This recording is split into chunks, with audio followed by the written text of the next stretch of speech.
Salut à tous, bienvenue sur la chaîne de Transition Vélo. Je suis ravi de vous retrouver avec ce vélo. Ce vélo, c'est le Canyon Passlighton SL8. C'est un vélo de niche, mais c'est aussi un vélo coup de cœur qu'on a beaucoup aimé. Je vous explique pourquoi juste après le générique.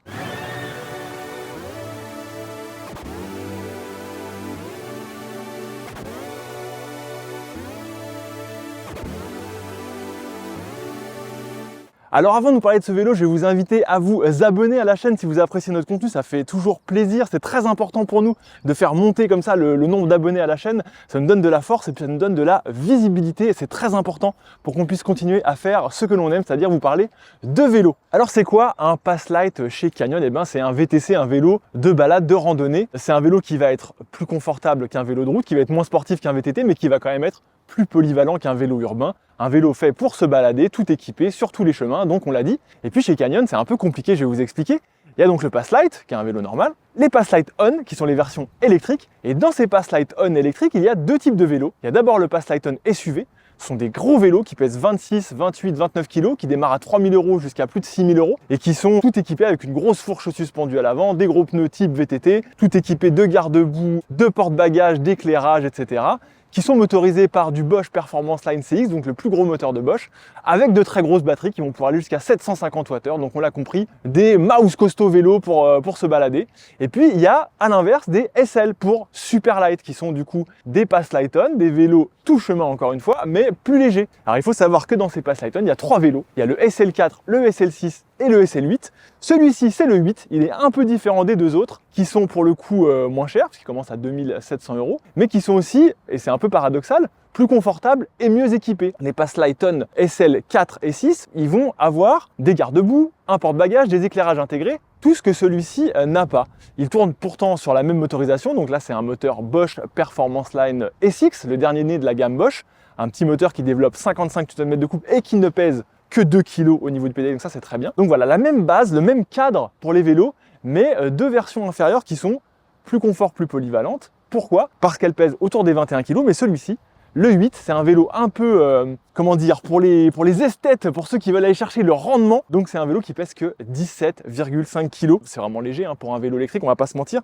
C'est un vélo du coup qui s'emmène très bien. Et donc c'est un vélo qui va s'adresser à ceux qui vont faire de la balade ou du voyage sportif, qui vont chercher un peu plus de rendement. C'est un vélo vraiment qu'on a adoré rouler, on va vous expliquer tout ça. Alors pourquoi est-ce que c'est un vélo coup de cœur? Vous l'avez compris, je viens de l'évoquer, le moteur. C'est un moteur vraiment très agréable pour qui aime faire du vélo. Contrairement au Performance Line CX dont je parlais tout à l'heure, qui est donc le plus gros moteur pédalier de Bosch, et bien ici ce petit moteur, il est plus fait pour les gens qui aiment pédaler, donc il va nous obliger à pédaler en cadence, il va donner le meilleur de lui-même quand on pédale en cadence, et quand on dit en cadence, c'est autour des 80-90 tours par minute sur ce moteur. Donc ça veut dire qu'on pédale, on fait tourner les jambes, et on a vraiment l'impression de faire du vélo, c'est très agréable. Il faut savoir qu'il y a plusieurs modes d'assistance qui sont évidemment proposés par le vélo. On a un mode éco qui permet de surcompenser, de compenser en tout cas le poids du vélo, voire de le surcompenser très légèrement sur le plat ou le faux plat. Donc là, on a vraiment l'impression de voler par moment quand on met un peu de watts dans les jambes et puis le vélo nous accompagne. C'est vraiment très chouette. Et il faut savoir que c'est un moteur qui a aussi moins de phénomènes de friction que les précédents, c'est-à-dire qu'au-delà de l'assistance qui va se couper autour des 27 km/h, on va pouvoir continuer à avoir de l'allonge. On va pouvoir aller chercher les 30-31 km/h. Et à ce moment-là, on sent le phénomène de friction s'intensifier et du coup l'effort demandé pour aller plus loin n'est pas vraiment rentable, mais en tout cas c'est possible. Et ça c'est vraiment agréable aussi de pouvoir dépasser assez facilement l'assistance de quelques km/h. Ça permet d'envoyer un peu plus et puis d'avoir plus de rendement et puis de rouler un peu plus vite avec le vélo, c'est très agréable. Il y a aussi donc plusieurs modes, je l'ai dit, il y a aussi le mode sport qui lui va du coup avoir plus de patates. Dès qu'on va attaquer des côtes, dès qu'on va avoir des petites difficultés, on va pouvoir passer dans ce mode, ça marche très bien. Et puis il y a le mode turbo qui lui pour le coup passe partout. Il faut savoir qu'on a un vélo qui est livré avec une transmission super adaptée, parce que là pour le coup on va pouvoir aller partout avec cette transmission. On a une transmission Shimano Deore XT avec 42 dents à l'avant au niveau du pédalier et puis une énorme cassette qui fait du 10-51. Alors faut savoir 51 c'est quand même très gros. Voilà, le gros pignon, on va pouvoir, si ce n'est monter aux arbres, en tout cas on va pouvoir aller partout. On n'a peur de rien avec ce vélo, les difficultés qui s'annoncent, même si on est chargé, je pense qu'il n'y a aucun souci pour tout grimper. Et puis quand on est plus en mode urbain, utiliser son vélo en ville, même les côtes 8-10%, on se met dans ce mode turbo, on tourne les jambes comme il faut et puis on va aller grimper à 25 km/h sans trop de difficultés. Et puis il y a évidemment le quatrième mode, j'en ai pas parlé, mais c'est le mode auto. Donc lui, il va adapter en fonction du terrain, de la puissance qu'on met dans les pédales. Il va s'adapter en permanence à ce qu'il faut faire pour optimiser l'autonomie et puis nous donner un bon agrément de conduite. C'est un vélo qui, en termes d'autonomie, est pas mal, puisqu'il est équipé d'une batterie ici au niveau du cadre. C'est une compacte tube, donc c'est une batterie qui a été développée pour ce moteur léger justement, pour pas trop alourdir les vélos. Donc elle fait 400 Wh, elle pèse 2 kg. Et 400 Wh, ça donne quoi avec un vélo léger comme ça et puis sur lequel on va pédaler? Ça donne une autonomie d'environ, allez, 55-60 km quand on se met en mode turbo, qu'on veut rien faire et qu'on est toujours dans le range de l'assistance, 55-60 km. Et puis sur une balade un peu variée que j'ai fait récemment avec du chemin, de la forêt, pas mal de boue, etc. Des difficultés, il y avait 600 mètres de dénivelé je crois. Donc ça c'est pas énorme mais bon ça permet d'avoir quand même un petit peu de difficulté. On a fait 82,5 km sur une charge de batterie, donc on va pouvoir faire comme ça des randonnées d'environ 4 heures. C'est plutôt pas mal. Et puis pour ceux qui n'en ont pas assez, ils pourront ajouter un Power More, je crois que ça s'appelle, une petite batterie supplémentaire au format bidon qui va se mettre là, qu'on va pouvoir brancher. Et on va gagner comme ça 250 Wh encore en plus, donc pour allonger ses sorties. C'est un vélo qui est, comme je l'ai dit, paré pour le voyage, équipable pour le bikepacking, donc ça c'est très bien. Il n'a pas du coup de fourche suspendue à l'avant, une fourche rigide, mais comme vous pouvez le voir, sur ces fourreaux, il y a 3 points d'accroche, 3 œillets de chaque côté qui vont permettre de monter un porte-bagages à l'avant. On a un vélo qui est livré nu, on l'a dit aussi, sans équipement, sans garde-boue, sans porte-bagages arrière, mais c'est évidemment équipable, tout est prévu, il y a des œillets partout pour le faire. Donc on l'a dit, c'est un vélo passe-partout malgré le fait qu'il soit pas forcément très confortable. C'est aussi lié à ses gros pneus. Là, il faut savoir qu'on est chaussé de pneus Schwalbe G1 Ultra Bite. Dans la gamme Gravel de Schwalbe, on va dire que c'est les pneus un peu les plus baroudeurs. Ils sont vraiment très larges, il faut 50 mm de section et ils ont des petits crampons un peu partout, ce qui fait qu'on est vraiment en adhérence sur beaucoup de chemins. J'ai pris pas mal de boue avec, bon ça va un peu patiner dans la boue parfois, mais c'est pareil, la boue s'évacue assez vite. Non, vraiment on est sur des pneus très rassurants, des pneus qui vraiment passent partout et ça c'est très appréciable. Lié au moteur, à l'agrément moteur et comme on l'a dit à la transmission évidemment très large. On a vraiment un vélo baroudeur. On va aussi avoir avec ce vélo un freinage très rassurant. Il faut savoir qu'il est équipé de freins à disque hydraulique 2 pistons de chez Magura, des MT30 sur des disques de 180 mm, donc des gros disques. Ça freine vraiment très bien. On a été très satisfait de ces pneus. Il va y avoir une très belle progressivité dans le freinage et puis un bon mordant. Quand on a besoin de faire un freinage d'urgence, peu importe la situation, on sait que le vélo va répondre comme il faut et ça c'est vraiment rassurant. C'était vraiment très chouette au niveau du freinage. Alors qui dit dernier moteur de Bosch dit évidemment une compatibilité avec le Smart System du motoriste allemand. Donc il faut savoir que ce vélo il est aussi équipé du Connect Module, donc d'un GPS. Et du coup ça permet d'accéder à l'ensemble du catalogue des fonctionnalités de l'application Bosch, qui est quand même maintenant très complète, très moderne et qui ne fait que s'améliorer avec le temps. Parmi les dernières innovations fonctionnalités ajoutées plutôt, ça va être la possibilité de gérer soi-même, sans passer par un revendeur, tous les modes disponibles sur le vélo. C'est-à-dire que les 4 modes dont je vous ai parlé tout à l'heure, on va pouvoir les modifier en fonction de ses préférences, en ajouter d'autres. Chaque mode les personnaliser. Est-ce qu'on veut que le vélo soit plus péchu au démarrage? Est-ce qu'on veut qu'il assiste jusqu'à 25 km/h ou moins, etc. Enfin, tout est vraiment personnalisable, c'est très appréciable. On va pouvoir comme ça cartographier chacun des modes en fonction de ses préférences. Et puis je l'ai dit, vélo GPS, donc lutte contre le vol.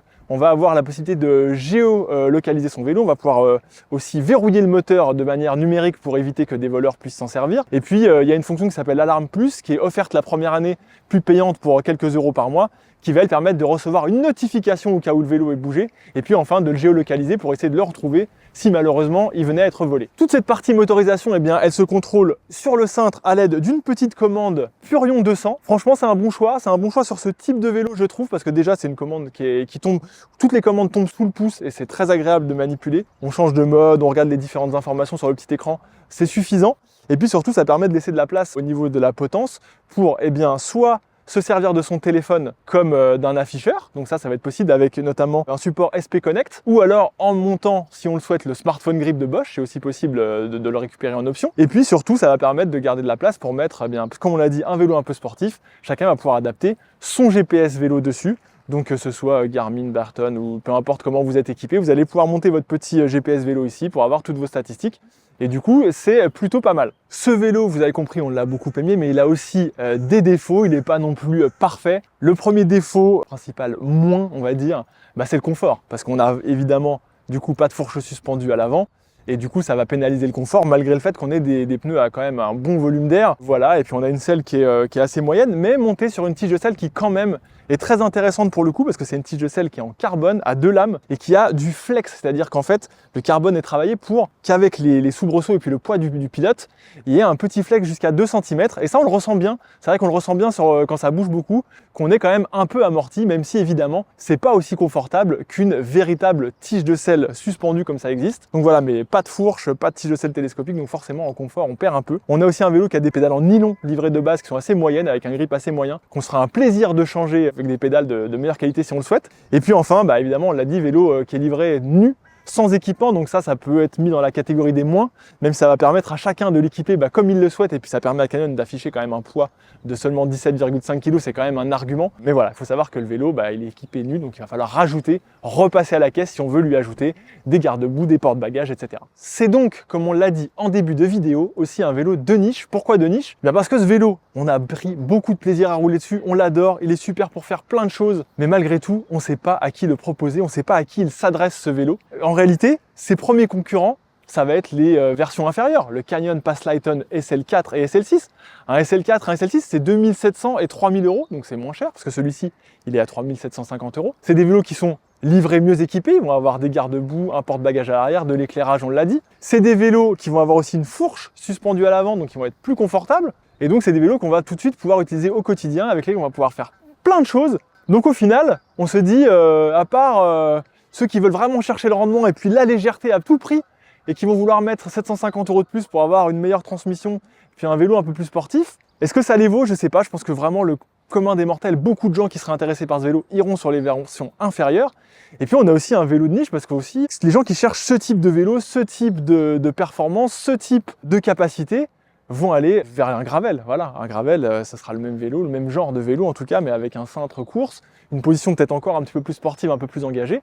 Canyon vend des gravels, Canyon vend des gravels électriques. S'il faut, Canyon vend des gravels électriques avec le même moteur, donc le même agrément et le même plaisir de pilotage en électrique. Donc voilà, et puis les gens qui veulent s'amuser, être un peu plus fun sur les sentiers, faire beaucoup plus de forêt, un peu plus en confort aussi avec les pneus et puis la fourche avant, iront eux sur un VTT, un hardtail pour faire du trail. Donc tout ça mis ensemble fait que ce vélo, on a beau l'adorer, on ne sait pas à qui il s'adresse, même si on le kiffe et on adore rouler avec. Un peu paradoxal, n'est-ce pas ? Mais en tout cas, c'est la conclusion de cette vidéo, c'est la conclusion qu'on se fait sur ce vélo. J'espère que vous avez apprécié cette vidéo. Si c'est le cas, n'hésitez pas à nous mettre un petit pouce bleu, ça nous aide toujours, ça nous permet de remonter dans les algorithmes et de montrer nos vidéos à un public plus large, donc c'est toujours bien. Et puis comme j'ai dit en début de vidéo, abonnez-vous à notre chaîne, c'est aussi très important de voir la chaîne, son nombre d'abonnés monter, ça nous donne de la force, ça nous permet de faire plus de choses, d'avoir plus de vélos à vous présenter. Il ne me reste plus qu'à vous souhaiter de vous faire plaisir à vélo, le printemps revient, on va commencer à pouvoir rouler sans se cailler, et puis de manière plus régulière encore, se faire plaisir à vélo. À la prochaine!